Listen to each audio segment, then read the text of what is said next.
Hey guys! Did you know you can relax your hair with baking soda? Yep, it's becoming increasingly popular. There's all sorts of methods out there to achieve this. Some people mix baking soda in their shampoo, some mix it in their conditioner, and some people use it as a baking soda rinse. If you must do it, I'm going to show you the safest method and measurements possible, and show you how to upkeep it so your hair doesn't make a turn for the worst. I'm also going to show you what's really happening to your hair when you put baking soda on it. So if you do decide to try it, you're not doing it blindly and you're making a more informed decision. If you haven't done so already, it's a good idea to watch the last video on the pros and cons of using baking soda on your hair. That video will help you understand what exactly baking soda is and how it interacts with your hair.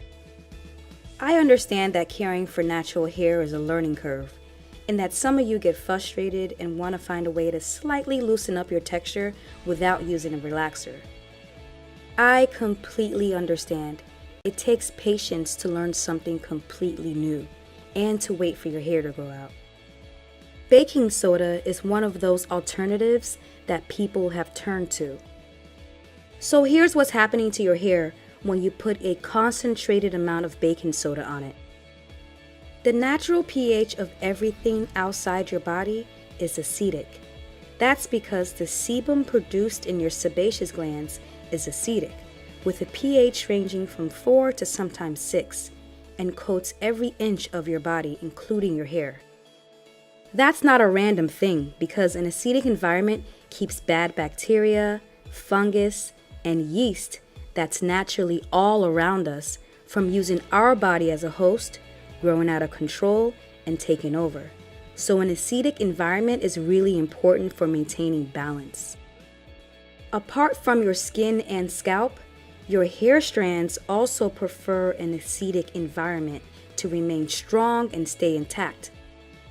Your scalp is way more complicated because it's alive, but your hair strands are basically a dead fabric, like silk or wool. So preserving and grooming it is what's important for length retention and appearance. There are many ways to damage your hair. In fact, every time you style your hair, you're inflicting some level of damage to it. But when it comes to pH, there's 3 ways you can damage your hair. 1. You can use products that are too acidic outside the safe zone, which scars your cuticle layers, making them too tight and crunchy. 2.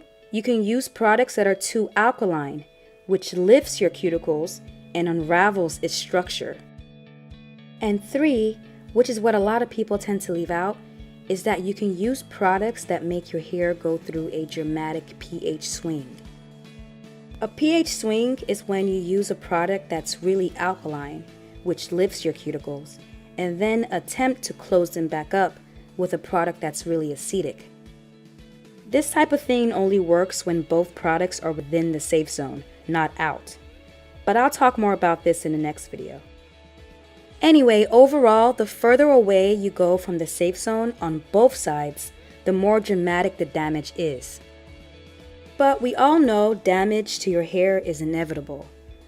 What matters is how harsh or intense was the damage, how often do you damage it, and what counteractions do you take in your regimen to preserve your hair. With a pH of 9, the pH of baking soda is outside the safe zone, in the alkaline territory. 9 is definitely not as bad as 10, 11, 12, 13, or 14. But for hair strands, a pH of 9 is very strong, so don't make the mistake of underestimating how much damage it can cause.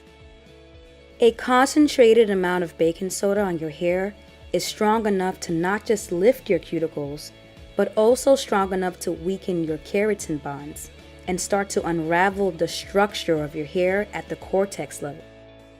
True, you're left with a looser texture, but you're also left with hair that's more fragile and more prone to breakage. With that said, if you're willing to take the risk, here's how to do it.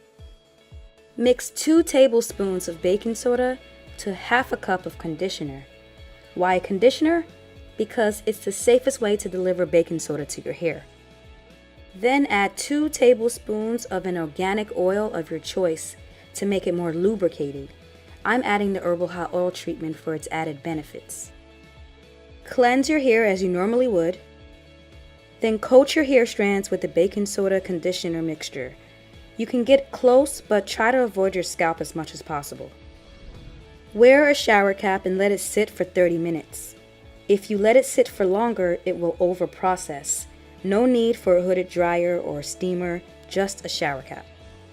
After you rinse it out, use a paper towel to remove excess water by squeezing the paper towel down the length of your hair until it's damp and not soaking wet. Then coat your hair and scalp with a high-quality organic oil, preferably one that has penetration abilities, but don't use too much. My hair is really dense and thick, and this is how much oil I would use. After this process, put your hair in a style that doesn't cause too much tension to your strands, because the actual fabric of your hair has been weakened, so it's more prone to breakage. So, for example, twists or a puff are okay, but braids are not. Here are some tips on how to preserve your hair and prevent it from taking a turn for the worse. Reduce the amount of tension you put on your hair strands. For example, if you're going to put it in twists, twist your hair looser than you normally would. Also, keep your hair well lubricated at all times. Also, do a real protein treatment on every wash day and follow the directions and measurements for high porosity hair. This will help keep the damaged areas of your hair patched up, but still flexible so it doesn't experience rapid damage. Now, if you want to loosen your texture even more, it's better to gradually build up rather than trying to achieve your desired result at once. So wait 4 to 6 weeks before doing it again. But I have to warn you, the more you do it, the more damage you're causing to your hair, and it becomes harder and harder to preserve it. Alright, here's the disclaimer, y'all. Your hair is most likely not going to go from this to this. Even though your texture will slightly loosen, it's still going to be in the same curl pattern you have. For example, if you have a consistent Z pattern, it will go from this to this. If you have a consistent O or S pattern, it will go from this to this. But if you're like a lot of us and have more of a mix of patterns with kinks in between, it'll most likely go from this to this. So it's important to have realistic expectations if you plan on doing this. We are all different and vastly diverse, and you have the right to wear your hair any way you want. As long as you're not hurting yourself, I'm cool. This is an objective, judgment-free zone, so let me know below if this is something you want to try. Or if you tried it already, what was your experience? I hope this video was helpful. As always, thanks for watching. See you in the next video.